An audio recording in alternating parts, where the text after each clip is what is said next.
Ontario home now. He's been with his wife, Roberta, going on 29 years. He tells me 30 years if you count the leap year.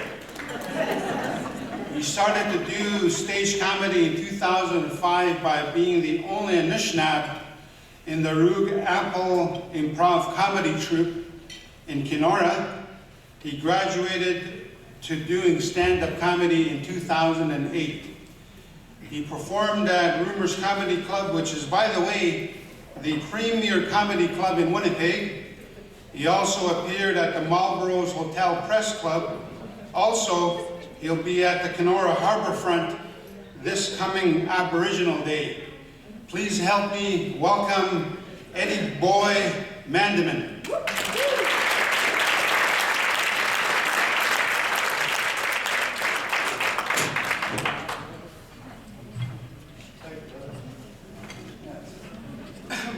Good evening, ladies. I've really seen so many men in here before, eh? Oh, it's all right. I live with a lady too. Yeah, like I said, my name's Eddie Boy Mandaman, and I'm from Winnipeg, Manitoba.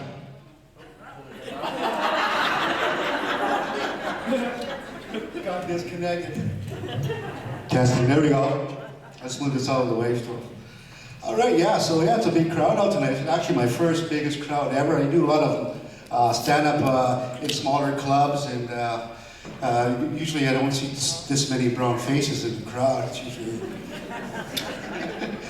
But it was like I said, I was, my wife just took the course here, and I've been coming to this place just dragging along for the last 2.5 years, and been just hanging around, and I'm a diabetic, so I got real sick a couple years ago, so I had to quit my day job and just concentrate on my health, and so I went on OW too. Somebody says, OW? Till it works? Oh, no. That's the old woman. I get it every once a month.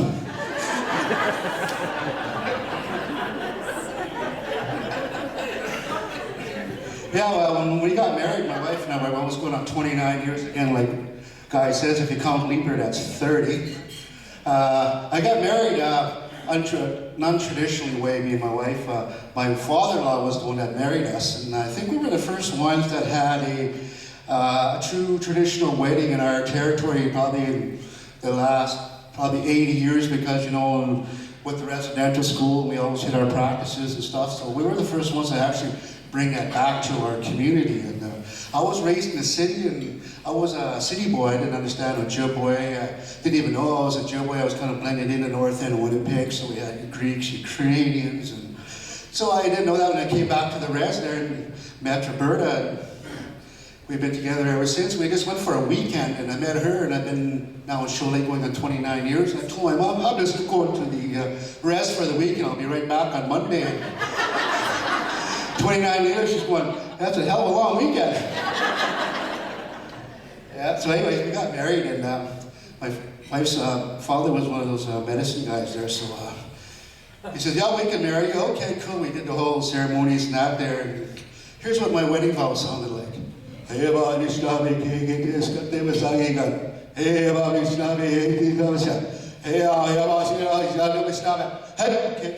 you say, I'll do it, all right? Yeah, you know, coming from the city, you get this culture shock, you know, and going to the bathroom was like a challenge when you come out from the city back to the reps. And where's your washroom? Washroom, we got a slop hill. What's a slop hill? I'll let Grandma show you. Anyways, went to the outhouse. And I seen my grandfather throw a big muskrat in there the other day, and he asked me, where's your net? You gotta go out there. I'm looking in there and I see that muskrat still in there. I think I'll just poop my pants. That's funny. You know, sometimes I laugh at myself too. That's one thing about being an Aboriginal. You know, we went through a lot of pain in the last 500 years or so, and it's amazing that we can still laugh at ourselves. Even when we look in the mirror, we still laugh at it. You know? Laughter's the best thing, you know. I always say, if you're hurting, laugh. If you're not hurting anyway, laugh anyway, you know. It helps you out, it makes you feel younger, you know. And, being a diabetic too, you know, we back home there was about 80 of us that got really sick. It was us children, the Smith people, and the old people, and they were suspecting a lot of us we had a cancer outbreak. So they went and said, "Well, Ed, you're going to need a colonoscopy." What? A colonoscopy? What kind of is that? Go in your ear, or is that look in your eyes? He says, "No, I'm going to have to put you on a table and look where the sun don't shine." But, risk school all over again. And it was done by a white guy too, by the way. So. Twice now. But anyways, I didn't know that. He says, "You know what we're going to do? We're going to," puts me on the table there, and he says, "Crouch down like this, real good." "Okay, that's good. Yeah, like that. Oh, can you put your bum a little bit this way? Like this? You know, a little bit up like Kim Kardashian there, you know, like that, nice and high." Okay, so he pulls out this rod here, and we're going to stick this up your, where the sun don't shine. He's showing it to me. I'm laying there. Oh yeah, it's even got a camera at the tip of it. We're going to put it. We got that little monitor there if you want to watch it. Oh, okay, that's fun. Sounds like fun. But anyways, he goes back there and he says, "Oh yeah, we're going to need to pump you up with air because you got get the intestine there." So you know, and so I'm laying there on the back there, and also you get those little air pumps from Canadian Tire. That's what I heard about. I wanted to, what the hell? You know, and all of a sudden the intestines start going like this. You know those balloons you get to make those little animals up.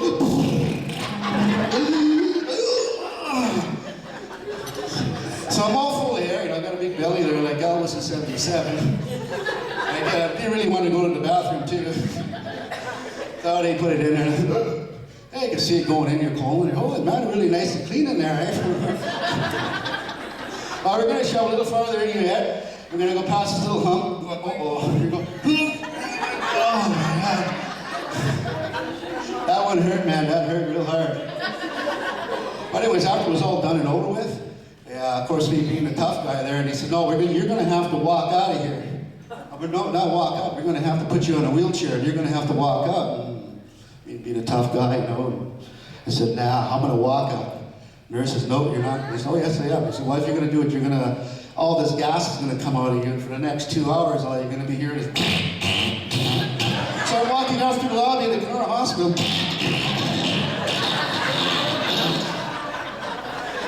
All the way home in the car. That's all you heard was backfire. Yeah, all that backfire, yeah. And I being a diabetic again, you know, Elvis was a diabetic too, by the way. Yeah, and sugar mama. You know, also being a diabetic, you know, I can never be a sugar daddy. I'm more like a sweet and low guy.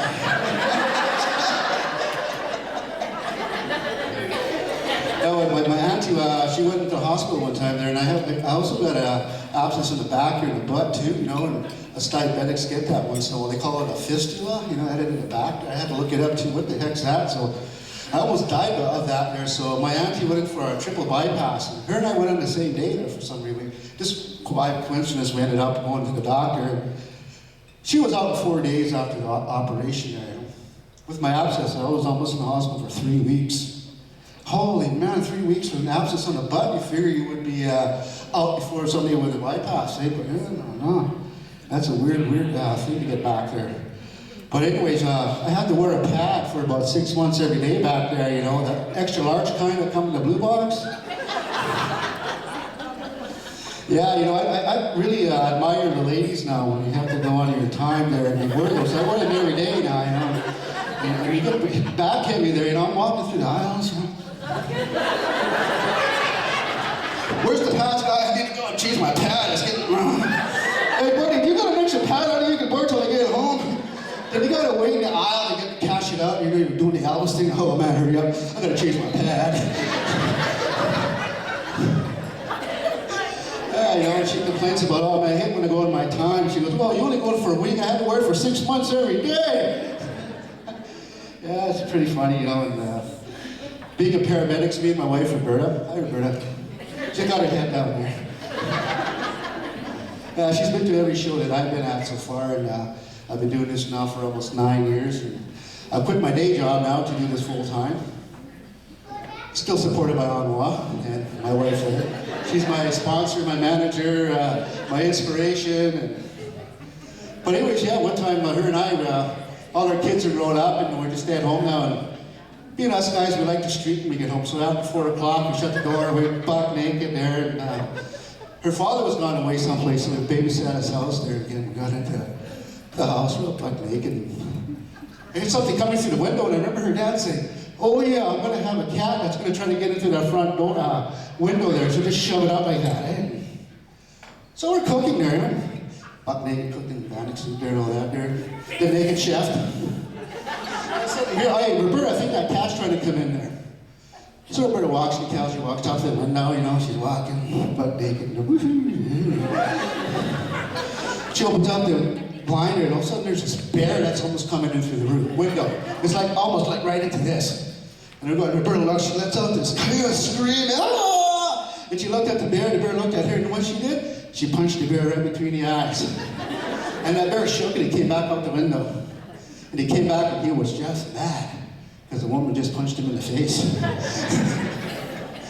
So he ran to the door, which was unlocked. And I guess this bear's been there before, so we went to the door. So we're running from one house to the other. My father's got a real long house, real long. And running, and the bear, and we're both on one side. There's 900 pounds of bear on the other. One side of the door, there's me and Roberta both. Bear on the other side, bear on this side. You know, we're pushing. And eventually got the door locked, and he was gone. That was it. It's the last time we met him. We did that for a long time. We were kind of bare naked shy after that for about a month. Yeah, I mean, Roberta, I always use her as my thing, because she's my inspiration, and love the gal. And we're paramedics, and we just finished graduating our paramedics back in about 91. And it was 2 gals and 7 guys that graduated. When we're probably fresher than this in 3 days. We just finished our class. And we're all eager to get our first call. You know, we got the brand new ambulance, we got the suits on, we got the tape, and we get a call. All right, we got our first call. So all the 7 guys go to the clinic, wait for our patient. They wheel in this woman here, and she's pregnant, like real big pregnant. My friend Paul's wife, eh? So I hit him on the head with the clipboard. I said, "Next time wear a condom, man. I was having my supper." Hey, water broke. Yeah, okay, fine. So anyways, my auntie was a CHR. She comes in there, okay, good, she's gonna take over because she's been a CHR for 30 years now. She knows what to do with the babies and all that there. And what does she go and do? She goes and has an asthma attack. Now she's laying with the gurney next to our patient there, and all 7 guys are going, uh-oh, what do we do now? Well, I think in the manual it says here we're supposed to take a wet rag and wipe her down. But wipe her down where? Checking the book on page 39. Uh-oh. We gotta wipe her there, show the book. And that's Paul's wife. Eh? Oh no, you're not gonna look at her, are you? That's gonna be awful next kind of at the dinner table next Thanksgiving. So how's the stitches? You know, so us guys, no, we want to do it, no. So I lived across the house to our house, across in the medical building. So Roberta finished having her supper, and we pulled her out. Come on, let's go. She never took the course, nothing. So I ran her in there, ran back to there, and she gets in there. The boys put a gown on her, put the mask on her, put the gloves, and we put her down. And she's down like this, and she says, "What am I looking for?" "Oh yeah, page 45." To see if it's crown, I can't see. Red rag. Oh yeah, where's that? I went and got the water, rag, wiped her down, and the thing, bloody water, was just ice cold, and her butt left off the ground about that high. Because before that, you could see it was starting to crown her, and when we put that rag on her, the baby went back in. It was just like this cold winter we just had. I'm going back in. It's too cold out here, boy. Anyways, yeah, so we did that there, and there was 5 of us guys, there were 7 of us there, and one guy's going like this back and forth. He's going, I said, "Pat, what are you doing? You got 8 kids, come and give us a hand." He said, no, my wife had the babies. I just walked in the back of the hall like this, and our friend Randy there, he's leaning up, he's got the time clock, and 2 minutes, contraction's 2 minutes. Oh man, and anyways, it's a good thing that we did that rag thing there, because the baby was premature, and if it was born in the clinic, we might have lost it. So the Creator was with us that day, thank God. And the baby was born in the chopper there at the incubator. So after that, they named the baby after all of us: Paul, Randy, Wade, Patrick, and Roberta. And she was there too, so she got the name in her last one. So it's almost like the boy named Sue. But you got Roberta? Oh, it's a long story. That's funny. Anyways, yeah, it's great being. I was actually honored to be asked to do this here. It's first time I opened up for Elvis, and I know Elvis from the city way back in the days there, and it's really great. And, he's always been a very cool dude to listen to and all that there. We were on our way here, and my wife's from the Moose clan, and my wife eats like a moose, very slowly. Oh yeah, those moose love to eat slowly. I'm from the Pelican clan. I don't taste my food till 2 days later. Oh, done it. Want dessert? What's not dog? Oh, done it. That's us Pelican clans and the moose. And we got these guys back from the draw. When you get married, or you get the clans, you get the moose, or you get the caribou. And you got ours there. You got the moose and got the pelican. I'm sitting on the butt at the end of the pelican there. It's like this pelican there. This eagle was sitting on a tree there. Pelican comes up next to it. Eagle looks up at the pelican. Pelican looks down. Cute little beak you got there, eagle. Flies off. Anyways, we'll be getting ready now. I'm going to be introducing really a great entertainer. Elvis, he was performed at the Obama's inaugural ball, the last one there. So he did that there. So what you're going to be seeing now is Elvis back in 1972 when he did that documentary called Elvis on Tour. Also, we did another show that year. It was at the Aloha from the famous Hawaii show there, and he's coming out this way. So I think him and the Memphis Mafia will be showing up very soon. So let's all give a round of applause for me first.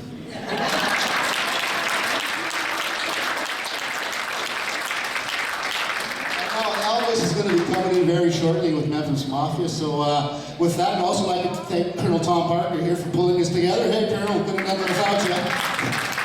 That's our manager. He gets 50% of everything. Anyways, are you boys good? All right, everybody. You ready for Elvis? Let's give it a big round for Elvis. He's coming in there. Please, Elvis.